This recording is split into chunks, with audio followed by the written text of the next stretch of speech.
विशेषतः या माडाच्या भागामध्ये काही गावांना आम्ही आता भेटी दिलेल्या आहेत। मोठ्या प्रमाणात पुरामुळे हानी झालेली आहे।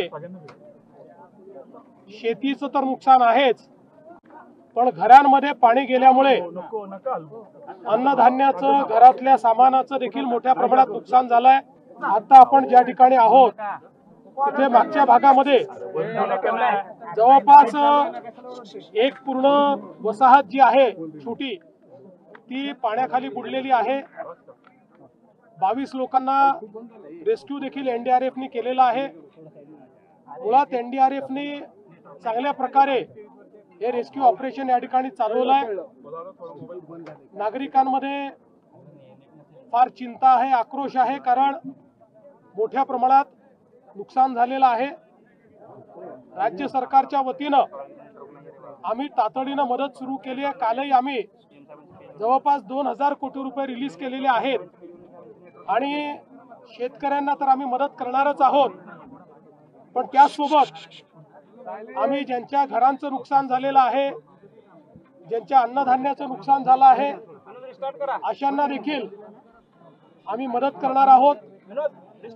शासनाने हा निर्णय केलेला आहे की कुठलेही अधिकचे निकष न लावता आणि कुठे आवश्यकता असेल तर निकष शिथिल करून नागरिक केंद्रित मदत करायची आहे। केवळ नियमांवर बोट न ठेवता नागरिकांना आणि शेतकऱ्यांना मदत होईल, शेतमजुरांना मदत होईल अशा पद्धतीनं मदत करण्याचे निर्देश आम्ही दिलेले आहेत। आणि पहिल्यांदाच आपत्ती सुरू असताना ऑलरेडी आम्ही पैसे रिलीज करणं सुरू केलेलं आहे।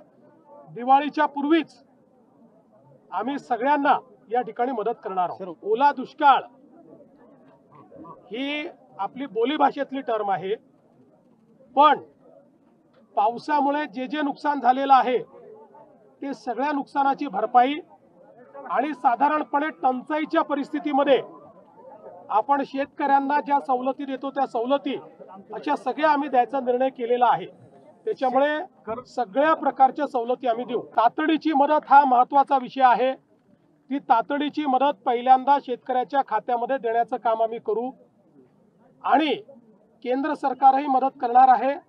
आपल्या माहितीकरता मी सांगतो की एनडीआरएफ मध्ये काही ॲडव्हान्स पैसे केंद्राने आपल्याला दिलेले असतात, जे आपण खर्च करणं चालू केलं आहे आणि आपण जे काही पैसे खर्च करू त्यातले जे त्यांच्या नावामध्ये बसतात ते आपल्याला ते प्रतिपूर्ती करतात। मागच्याही काळामध्ये तसंच झालेलं आहे आणि जे त्यांच्या नावामध्ये बसत नाही ते आपण आपल्या नावामध्ये बसवून आपल्या निधीतनं ते पैसे देतो।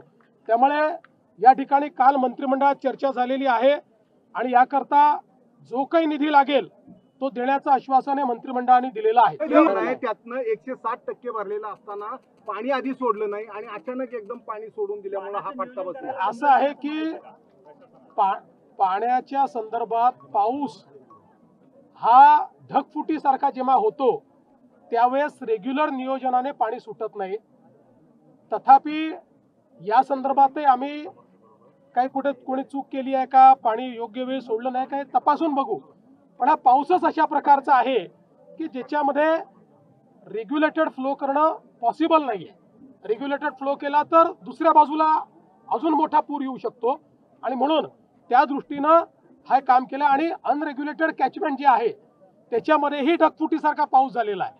त्यामुळे केवळ धरणाचा विषय राहिलेला नाही, धरणाच्या व्यतिरिक्त जे कॅचमेंट आहे त्यातही पाऊस झालेला आहे। निसर्गाचं चक्र हे बदललेलंच आहे आणि वातावरणाच्या बदलाचा परिणाम या ठिकाणी होतो आहे। त्यामुळे निश्चितपणे आपण याच्याकडे लक्ष देणं गरजेचं आहे, ते आपण लक्ष देतो। खरडून गेलेली जी जमीन आहे त्या जमिनीला नवीन नॉर्म्स आम्ही करतो। नॉर्म्स आहेत पण आता अधिकचे पैसे आम्ही त्याकरता देणार आहोत। साहेब, शेतकरी अडचणीत सापडलाय, आपण म्हटले होते योग्य वेळी शेतकऱ्यांना कर्जमाफी मिळेल। आताही आपल्याला सांगितलं की पहिल्यांदा शेतकऱ्याला तातडीची मदत देणं गरजेचं आहे। पहिल्यांदा ती मदत आम्ही देतो।